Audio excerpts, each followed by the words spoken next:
A world-renowned microbiologist has just dropped a chilling bombshell. The neurological damage caused by the COVID mRNA shots is far worse than previously known. And billions of vaccinated brains have lost intelligence and willpower. For years, experts have warned that nanotech inside the vaccines was interfering with brain function, disrupting neural pathways tied to critical thinking. But now, there's something even more disturbing. A new discovery: maggots-like organisms, foreign parasitic entities, are being found in the brain tissue of vaccinated individuals.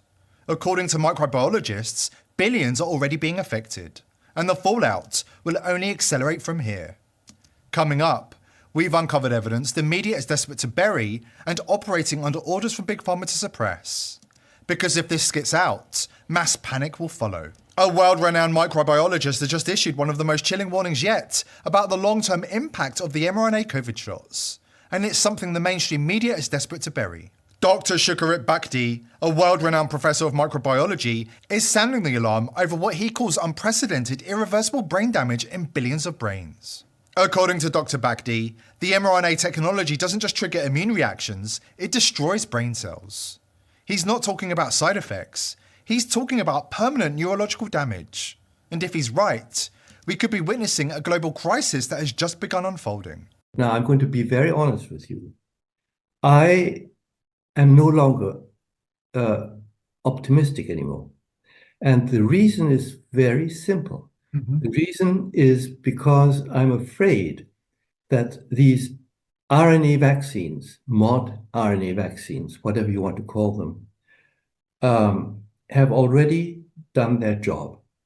And what their job has been, and this is incredible, was not even known to the planners because they didn't realize that what they were doing. But it is what I said years ago, that the vessels throughout the body are going to be attacked from top to toe. This is something that never happens in any disease, okay? Systemic, meaning the brain, the heart, the liver, everything can be attacked, the vessels. And the trouble is that it's turned out to be true. So this systemic vasculitis leads to destruction of brain cells, obviously. And that is what we are now experiencing. We're seeing, I'm afraid to say, billions of people whose brains are not working anymore, not as they should be. They are altered, and they do not have they don't have the willpower anymore. They do not have the intelligence anymore to move things. And so the only chance we have is to stop this mod RNA crime, because this crime is going to destroy us. The trouble is that they're rolling out this RNA vaccines all over the place, and people don't realize this is being done. The cover-up goes even deeper when you understand the real data is far worse than what the establishment is telling us. According to Dr. Angus Dalgleish, one of Britain's leading oncologists, a shocking number of vaccine-related deaths have been deliberately misclassified. In many cases, those who died from the vaccine were officially recorded as unvaccinated. Let that sink in. This isn't just medical malpractice, it's a cover-up on a massive scale. A calculated effort to protect the narrative and bury the truth. And is there not other evidence that people who died on the vaccine arm were decided that they were unvaccinated because they died within 3 weeks? That's right. So they put them as unvaccinated, and that may look like the side effects weren't nearly as bad. I think that was a massive cover-up to use. That's semantics to be able to do that. These people were vaccinated. So if you had a vaccine and you died, and most of them happened within 48 hours. Exactly. But because they died less than 2 weeks after the vaccine, they were treated, classified as unvaccinated. Exactly. And that makes the data even worse. Gee. Yes. Dr. Dalgleish has been desperately trying to sound the alarm, reaching out to the mainstream media with undeniable evidence. But they won't touch it. Why? Because they're under strict orders to bury the truth. As a professor at the prestigious University of London, you'd think the mainstream media would be eager to hear what he's got to say. After all, he was originally a supporter of the vaccine rollout. one of the many experts who trusted the process. But that changed the moment he looked under the hood and saw the nightmare for what it really was. How did it come to this? The answer is darker than most are willing to admit. In this undercover footage, captured by an O'Keefe undercover reporter, the lead regulatory scientist at Johnson & Johnson admits what many suspected from the beginning. This wasn't science, this was genocide. And the truth is finally slipping out.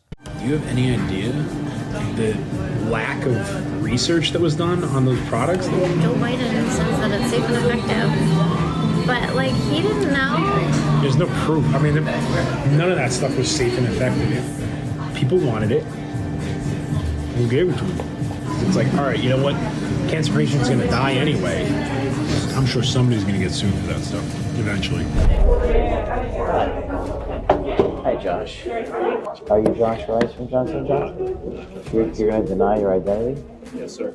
And you said that your vaccine was not safe and effective. You said that. We're only beginning to scratch the surface, and the criminals behind the vaccine rollout know it.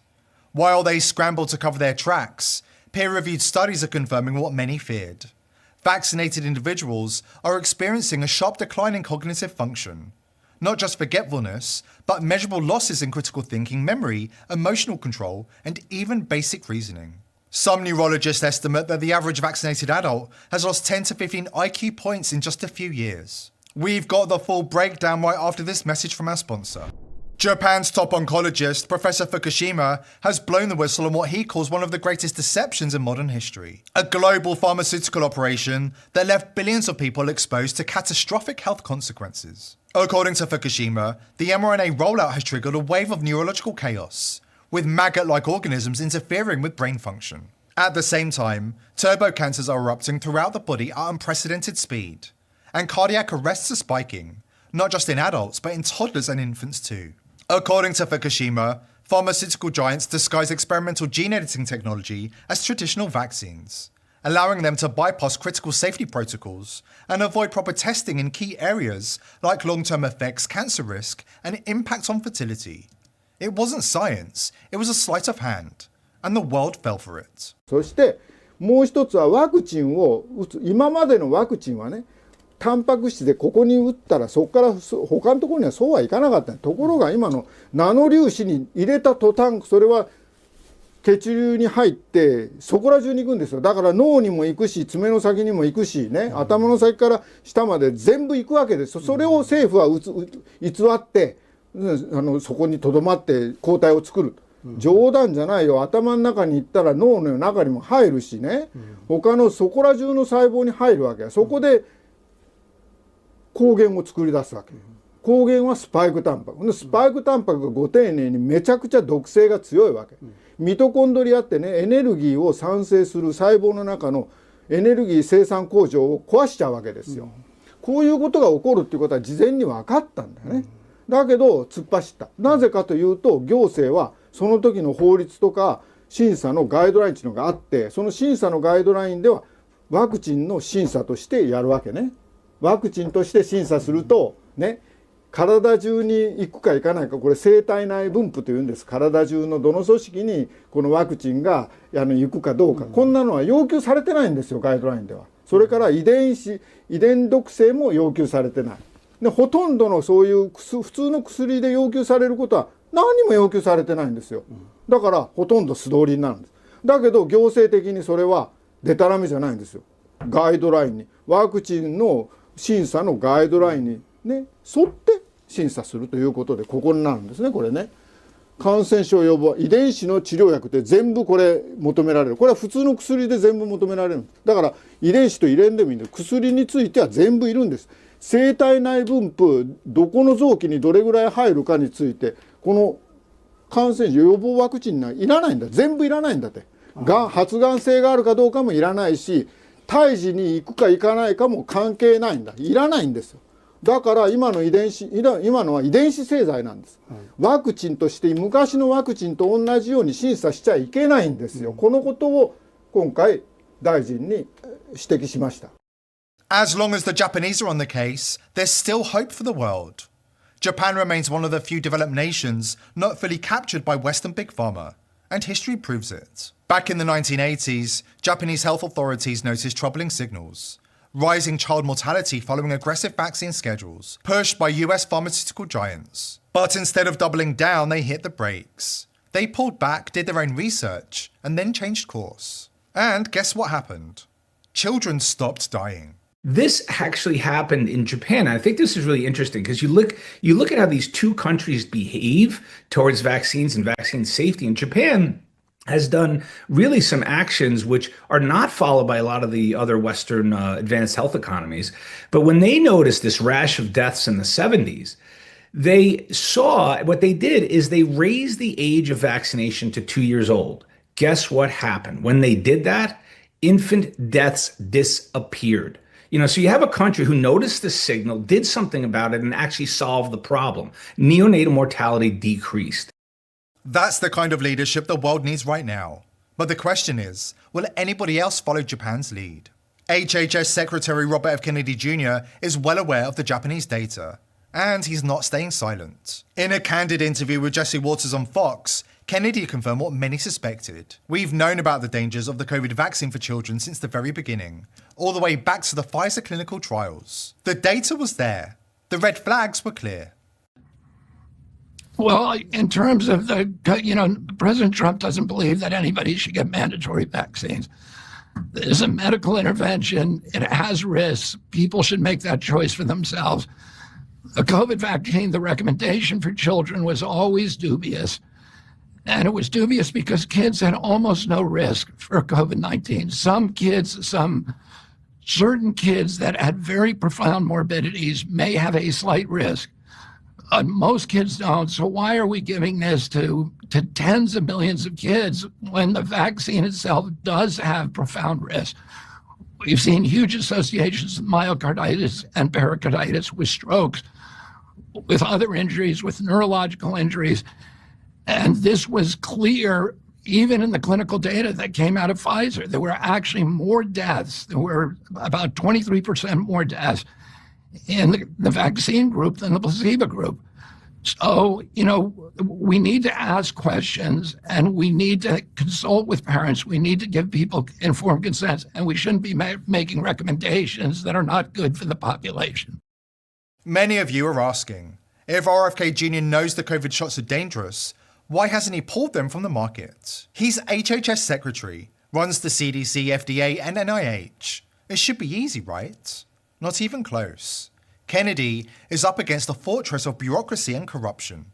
The vaccine system is built to protect itself, rigged with career bureaucrats, pharma-funded scientists, and legal landmines. He can demand audits, appoint truth seekers, and shake the system, but pulling the shots means going to war with a $1 trillion machine designed to bury dissent.